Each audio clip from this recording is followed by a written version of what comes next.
एकनाथ महाराज जनार्दन स्वामींकडे मागणं मागतायत की हे देवा, तुझं नामस्मरण जे आहे हे मला सदोन कदा प्राप्त होतं. संसार व्यसनी ते पडता कामा नये, संसारामध्ये ते गुंतून राहता कामा नये. मी माझ्या सद्गुरूंकडे सुद्धा तेच मागितलं, काडसिद्धेश्वरांकडे पण तेच मागितलं. कारण कलियुगामध्ये जर तरायचं असेल तर एकमेव साधन आहे ते म्हणजे नाम. देवाला जर जिंकायचं असेल तर नामस्मरणानंच जिंकता येईल. एक वयोवृद्ध सत्पुरुष असतात, संत असतात, वय 80-90 वर्ष होतं. आता 80-90 वर्षाचं वय झाल्यानंतर गलित गात्र होणार, सगळे अवयव निकामी झालेले असतात, चालणं उठणं शौचाला जाणं स्नान करणं अशक्य झालेलं असतं.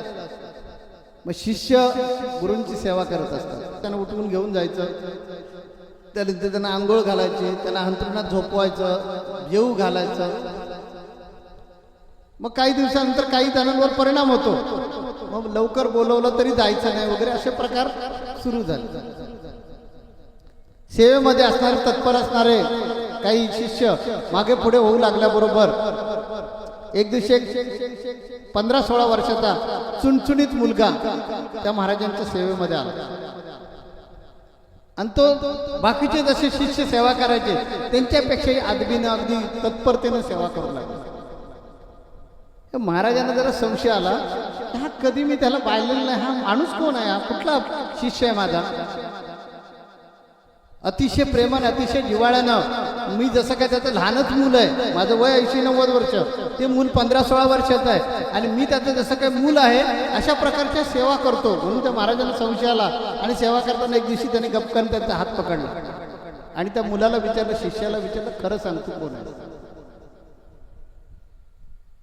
तू शिष्य नक्की नाही आहे, खरं सांग तू कोण आहे. मग त्या मुलानं आपलं रूप प्रकट केलं.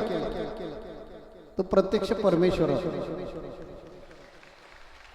परमेश्वर होता. महाराजांच्या 80-90 वर्षाच्या महाराजांच्या डोळ्यातनं टिप येऊ लागले, अश्रू येऊ लागले.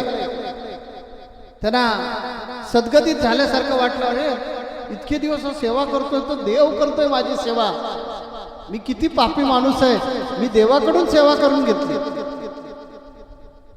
तेव्हा ते महाराज रडू लागले आणि म्हणाले, देवा तुमचं माझ्यावर जर एवढं प्रेम आहे तर तुम्ही माझी सेवा एवढी का केली, तुम्ही तुमच्या कृपा कटाक्षानं मला मोक्ष का देत नाही. तर देव हसला आणि म्हणाला की बेटा, तू माझं शेवटच्या श्वासापर्यंत नामस्मरण तुझं चालू आहे, नाम चालू आहे आणि म्हणून मी तुझ्यावर प्रसन्न झालो. मी तुला मोक्ष देऊ शकेन, परंतु काही दिवस, अजून काही वर्ष तुझं प्रारब्ध आहे. तर बेटा तू नामस्मरण करतोस हेच माझ्यासाठी खूप आहे. अरे मी जो नाम घेतो त्याचा दास होतो. म्हणून आमच्या संतांनी सांगितले, हे मना भक्तिपंथानं जा, सज्जनांची संगत कर, संतांची संगत कर, नामस्मरण कर, सुसज्जन वाक्य कानी पडो. म्हणजे सुसज्जन माणसांचा सहवास हा तुला तारणार.